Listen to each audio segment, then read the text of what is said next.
It is true that over-optimization for growth is a significant component of problems at Facebook. You have put forward a string of thought that has become very kind of intellectually trendy, of which the analytic power of that string of thought is actually quite poor. And that is because this whole kind of surveillance capitalism, it's all the ads, is not true.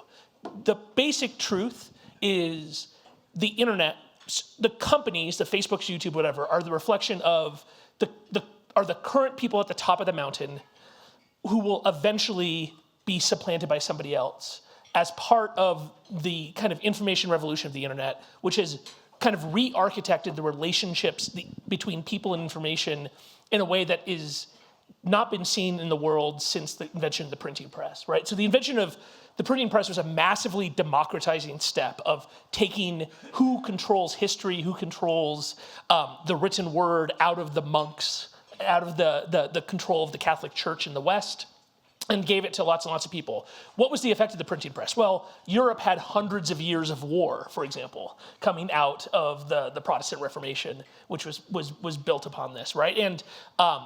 And we are going through the same kind of impact of, we've gone from anybody who has a printing press can reach perhaps hundreds or thousands of people with a pamphlet, to radio and television, which was massively de-democratizing, right? So radio and television meant you had to be a huge corporation with lots of capital and the ability to petition the government to give you spectrum to speak to people. And so we had a step backwards in the democratization of information in the 20th century.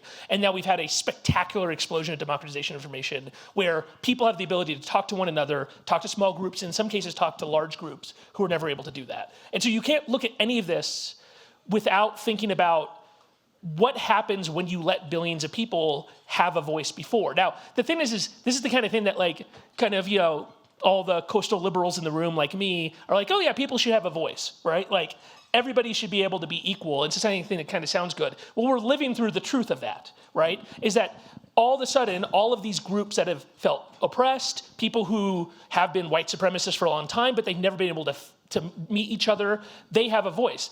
Also who has voice, the people behind Black Lives Matter, people behind the Me Too movement, right? And so part of this whole set of complaints really comes out of kind of the old school media elite who you always feel a little bit of... Wait, which complaints do you mean?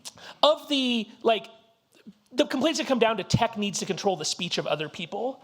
We're not going back to a world where 35 middle-aged white men decide what is the Overton window of political speech, right? And so to a certain extent, we're going to have to live with the good and the bad. Now, you had some specific examples. The reason the whole advertising thing, the best counterexample of that is actually WhatsApp, right? So WhatsApp belongs to Facebook. It makes no money. There are no advertisements on WhatsApp. It provides a huge amount of privacy to people. In fact, the day that we turned on encryption on WhatsApp was probably the largest uplift in communication privacy in the history of mankind, right?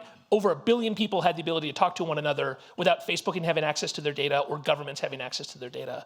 It has no algorithmic ranking. It has no ads. It makes no money. And yet, WhatsApp was the core of the issue in India, and it's actually a significant part of the issue in Sri Lanka and Myanmar. And the main issue in Brazil also. And the main issue, Bolsonaro was not using ads. What Bolsonaro was doing was motivating people to then push disinformation and on a one-to-one basis with a very small amount of amplification, taking advantage of the privacy it gave him.